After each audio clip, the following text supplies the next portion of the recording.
গাছটা কাটিছিল বলে এসে দেখে গাছ দিব্যি আর ভুতুড়ে মুরইল জমিদার বাড়ি ও ২০০ বছরের পুরনো অচিন গাছের রহস্য নিয়ে আজকের ভিডিও। আসসালামু আলাইকুম দর্শক, ৩৬০ ডিগ্রি পেজ থেকে সবাইকে অভিনন্দন। মুরইল জমিদার বাড়ি, যা একটি রহস্যে ঘেরা। এই বাড়ির একটি কক্ষে নাকি ৬০টি স্বর্ণে ভরা কলস পাহারা দিচ্ছে সাপ।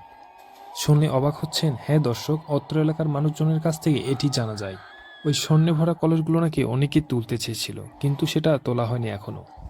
এই মুহূর্তে এই বাড়িটির মাঝখানে আমরা অবস্থান করতেছি, যেটি একটি বারান্দা বলা চলে। এই বাড়িটির ডান পাশে একটি কক্ষ, বাম পাশে একটি কক্ষ এবং সামনে দুইটি কক্ষ। বাড়িটির দেওয়ালগুলো দেখলে এখনও বোঝা যায় যে বাড়িটি প্রায় ২ থেকে ৩০০ বছর আগের। দর্শক, এই মুহূর্তে আমরা সেই ঘরে যাব যে ঘরে নাকি ৬০টি কলস ভরা স্বর্ণ ছিল। দর্শক, এই সেই রুম যেখানে ৬০টি কলস ভরা স্বর্ণ পাহারা দেয় সাপ।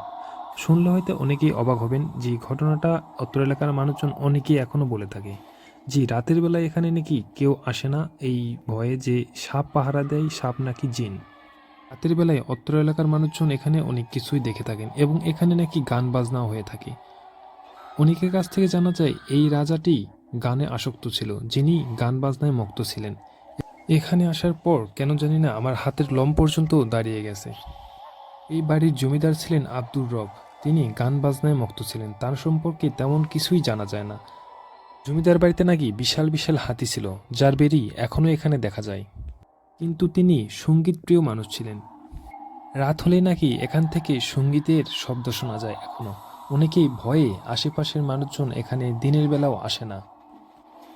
হয়তো দর্শক পুরো বাড়িটি আপনাদের ঘুরে দেখাতে পারবো না, কিন্তু পুরো বাড়িটির সামনের দৃশ্য অবশ্যই আপনাদের দেখাবো, সঙ্গেই থাকবেন। আর সেই অচিন গাছের সম্পর্কে অনেকেই অনেক কিছুই বলে থাকেন এবং তার সম্পর্কে আমরা আপনাদের বিস্তারিত জানাবো। এই অচিন গাছটিকে নিয়ে অনেক জল্পনা কল্পনার জন্ম দেয়, কারণ এই গাছটির নাকি নামটা কেউ জানতে পারে না এবং এই গাছটি নাকি অনেকেই কাটতে চেয়েছিল, কিন্তু তারা এখন আর নেই। গাছটি কাটার পর পুনরায় আবার পরের দিন গাছটি ঠিক হয়ে যায়।